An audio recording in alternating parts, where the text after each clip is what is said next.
From UFOs to psychic powers and government conspiracies, history is riddled with unexplained events. You can turn back now or learn the stuff they don't want you to know.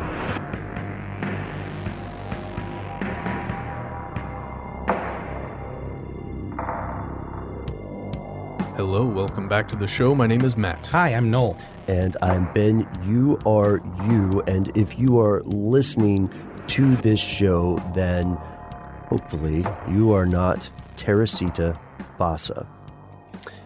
We'll get to it. Today we're going to talk about crime. Every once in a while we do a show about criminal behavior, whether that's financial corruption, whether that's a grisly series of unsolved murders. But we're talking today not about a type of crime, but a very specific crime. A tale of murder and, on some level, justice. Perhaps justice from beyond the grave. Matt, how many times do I have to tell you I can do that in post? You don't have to do your own effects. I know. I just like it. So our story begins in Chicago, 1977, with a 47-year-old respiratory therapist named Teresita Basa. Now she was from the Philippines. She was well regarded by her neighbors. Her neighbors liked her. She was fluent in Tagalog, and she was employed at a place called the Edgewater Hospital in Chicago, which is at this time closed. On February 21st, 1977, firefighters arrived at Teresita's home, which was apartment 15B on the 15th floor of 2740 North Pine Grove Avenue, where they discovered her corpse. Her corpse had been burned and likely defiled. A kitchen knife protruded from her chest. It was one of the knives that she had owned while she was alive. Someone had thrown a mattress on top of her and, attempted to burn the evidence. As homicides go, this case was particularly horrific. There were no leads. And after a few months, the case went cold. And while this is unfortunate, it's also disturbingly common. Guys, let's pause for a second from this story and take a look at some of the statistics involving homicides so we can get a better grasp of this. One of the things that we'll find when we look at statistics for murders, identified homicides, is that there are a lot of qualifications, and members of the same government sometimes don't always agree on the numbers.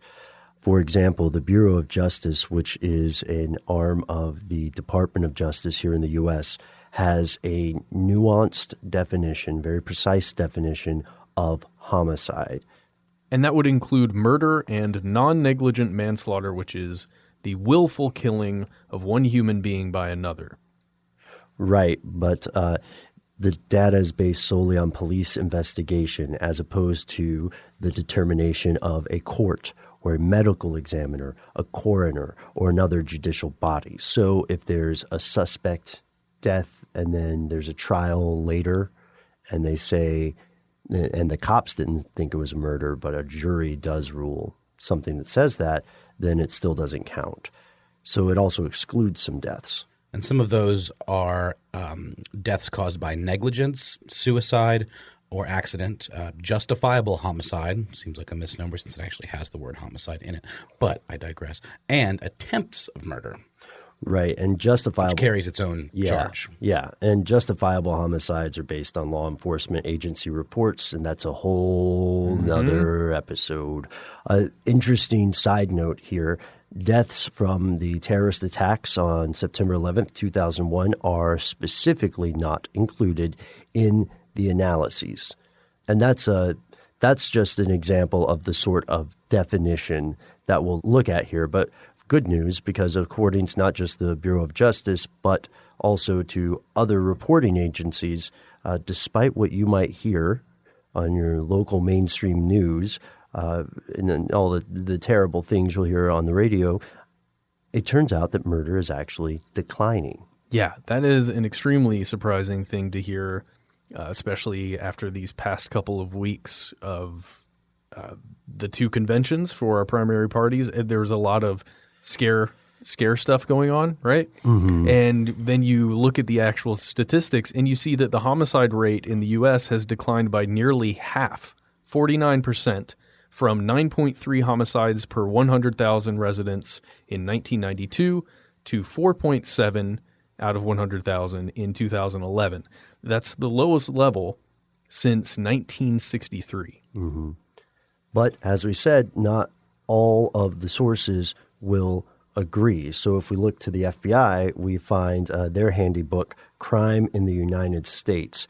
And they found some interesting numbers from 2014. Yeah, they found that there were an estimated 1,165,383 violent crimes, which would consist of murder and non-negligent homicides, rapes, robberies, and aggravated assaults.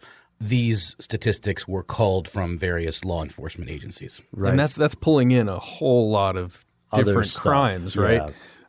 So, yeah, like you said, Ben, when looking at these different sources that are trying to keep good statistics on all of this stuff and good numbers, it gets muddy. Yeah, but there's more here.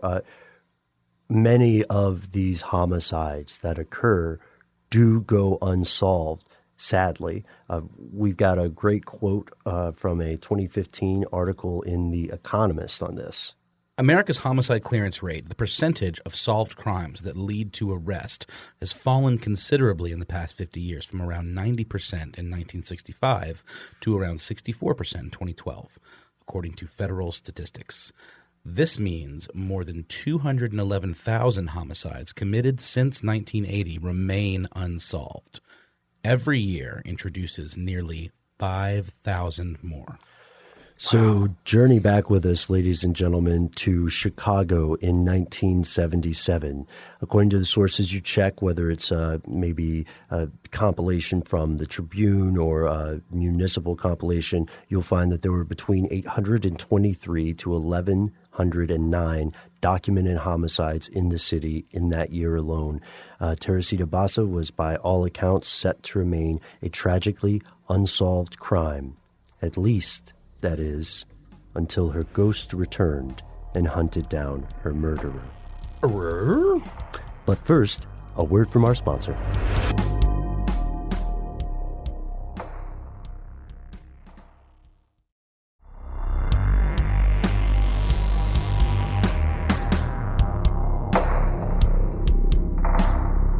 So we left you with a bit of a cliffhanger there.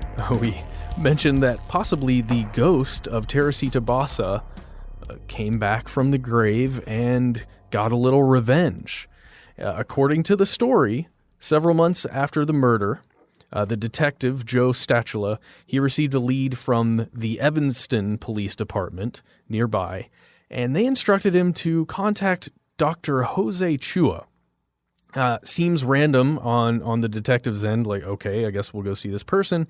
Well, apparently, Jose Chua's wife, Remy Chua, claimed to be possessed by Teresita Basa's spirit.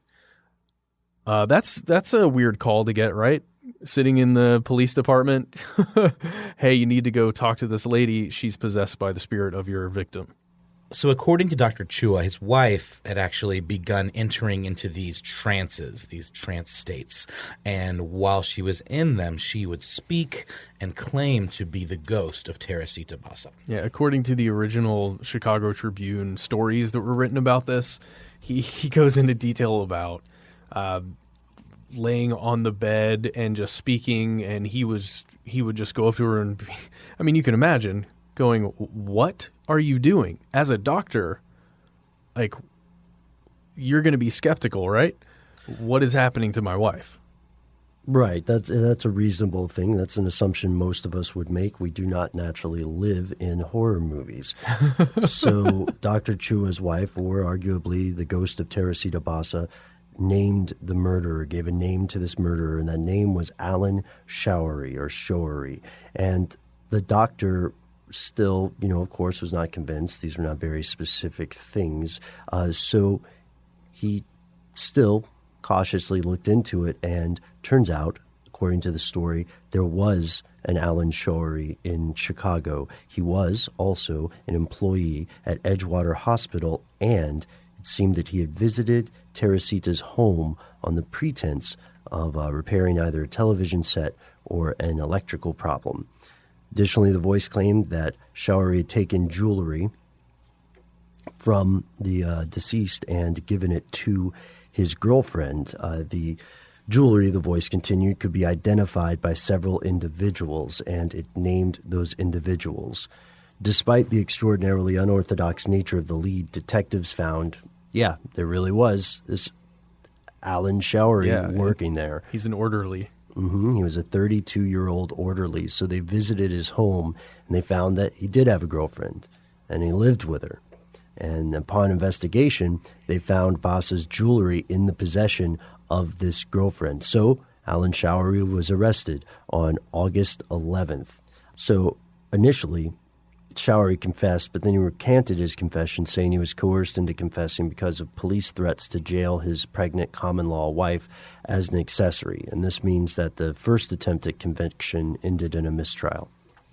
But eventually, he was convicted, and he was sentenced to, I think, 14 years for the murder itself, and then a couple other consecutive sentences of 4 years for the murder, arson, and robbery. It was nearly 20 years altogether. Right, he served less than 5 of that and was released in 1983, which means, Mr. Showery, you may well be listening to this podcast today. And if you are, I would love some clarity on this, because everything we've researched on this, it's images of papers from the 1970s. It's people in the 1990s talking about the Unsolved Mysteries, movie that came out. There was an Unsolved Mysteries movie that came out about this case. We'd love to hear directly from you if you're listening. A case of possession, if that is the story is true. As Matt mentioned earlier, the original reports come from the Chicago Tribune, which is a respected paper, but the story itself has several holes. First, Remigio Chua was also an employee at the hospital and may have used the claim of possession as sort of a safety net to bring Showery to justice. This is a biggie because it's very, very plausible that Chua had other information that was not made available to law enforcement. Through official channels, exactly. Right? Yeah. She also, though, like Teresita, spoke Tagalog. And this to me is fairly plausible.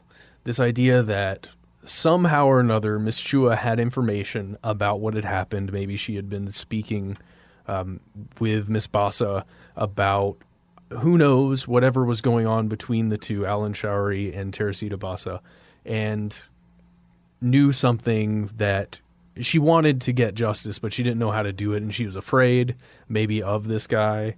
This makes a lot of sense. Not that I am poo-pooing the idea that she was actually possessed. I don't know. I have no evidence either way of this, but that makes sense to me.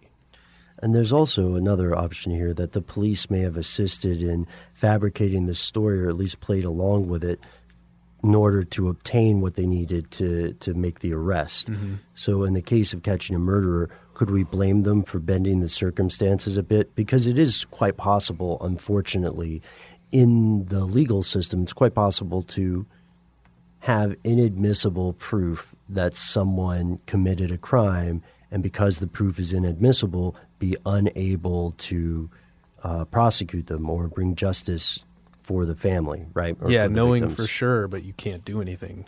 And this goes into a larger concept here, too. Psychic powers applied to law enforcement.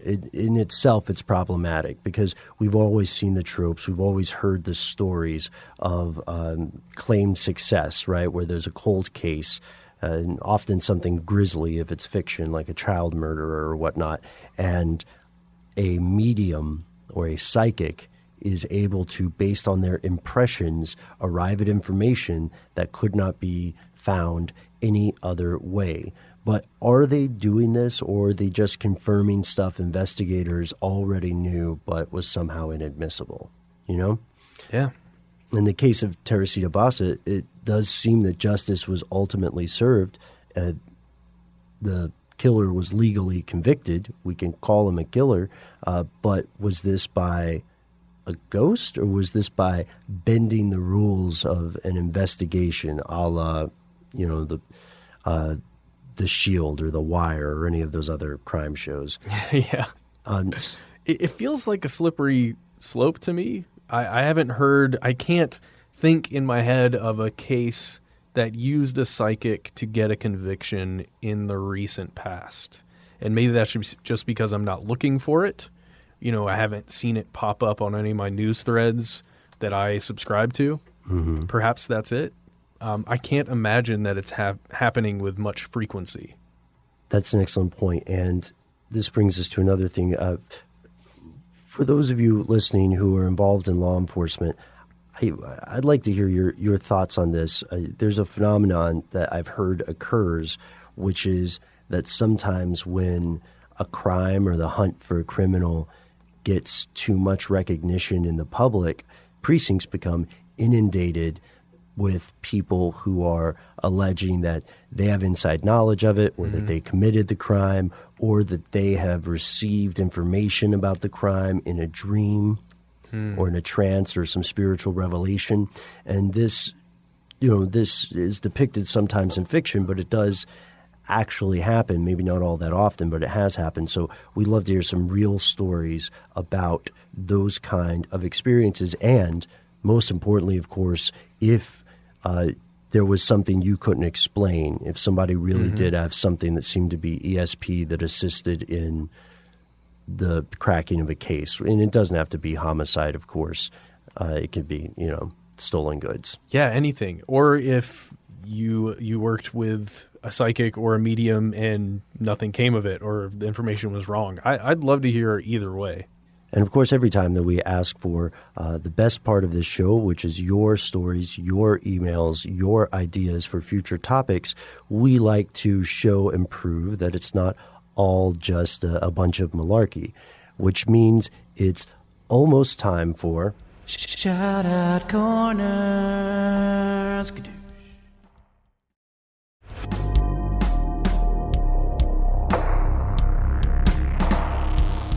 Today's first shout-out goes to Ned Kelly's Revenge from Twitter.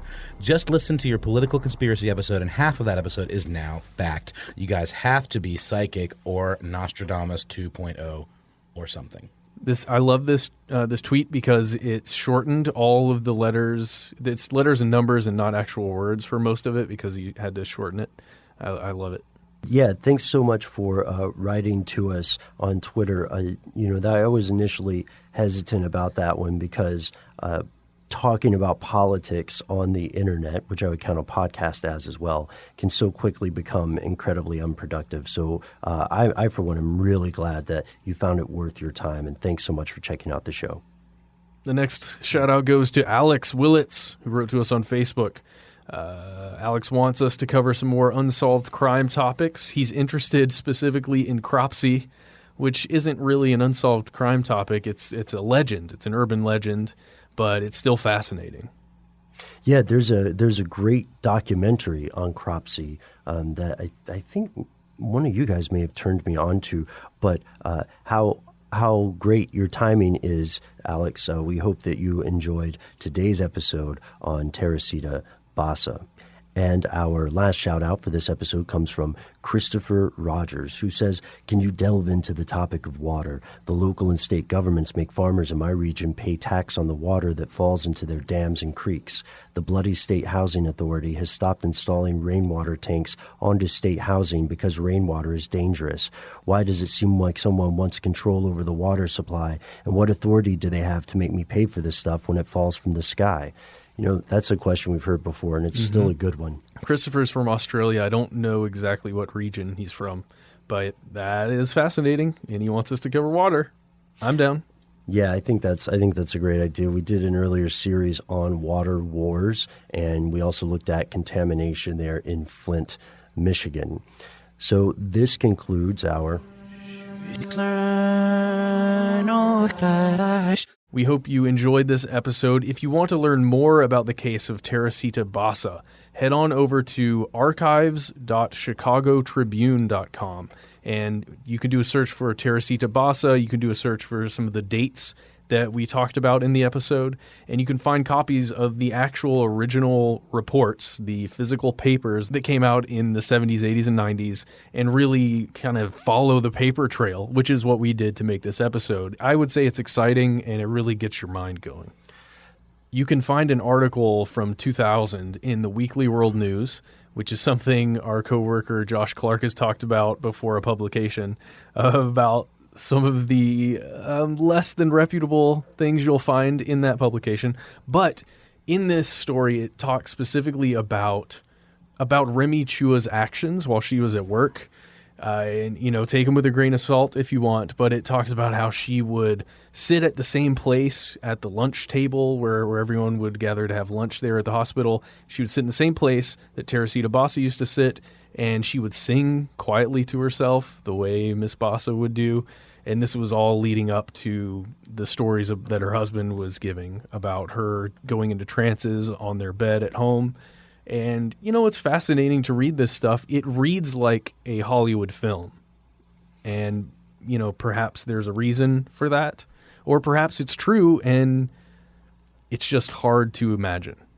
And I would want to also ask for people to don't feel like you can't write to us just because you're not a member of law enforcement. People run into allegations of psychic activity all the time, and many of us listening or even creating shows like this or investigations like this do so because we have found things that we cannot at this point explain.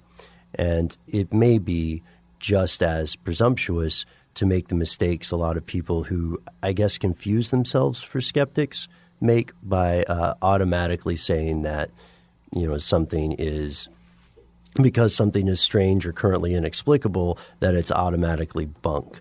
With this case, there's not any case I could find in my research of Teresita Basa, Remy Chua being investigated or tested for any kind of extrasensory perception or so on. And the truth of the matter is that had that testing occurred and produced some sort of statistically significant result, then we probably would have heard of it. And you probably would have heard of this case before.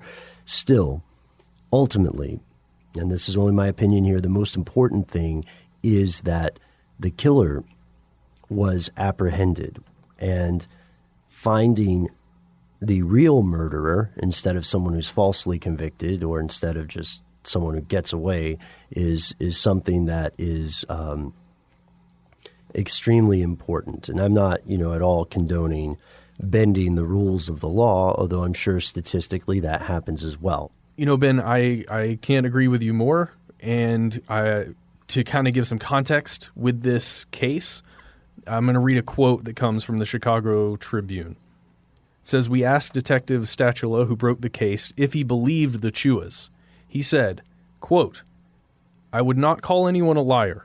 If they had said they heard a voice from God, I would listen. It would be wrong for me to cut off an informant. I talked to pimps, prostitutes, drug addicts in the Belmont area. Dr. and Mrs. Chua are educated, intelligent people who live in a $90,000 house. It's a distinct change for me. I wanted information on this murder. I listened and acted on what they told me. We went after Alan Showery. The case was wrapped up within 3 hours." End quote. Thank you so much for listening, everyone. We would like to hear your stories. If you have similar stories of experiences like this in law enforcement or not in law enforcement, in any kind of forensic investigation, and maybe any thing you encountered that you thought was just beyond the bounds of rational explanation. You can find us on Twitter and Facebook, where we are Conspiracy Stuff. You can find us on Instagram, where we are Conspiracy Stuff Show. You can also find every other audio podcast we have ever done in the history of Stuff They Don't Want You to Know on, you guessed it, StuffTheyDon'tWantYouToKnow.com. I had to take a breath before that one. But wait, you might be saying, what do I do if I don't go on social media stuff? And I've already heard all your audio podcasts. I have an idea for one that would be the best, and my fellow listeners should hear it. How do I talk to you guys? You just shoot us an email, a good old-fashioned one, to conspiracy@howstuffworks.com.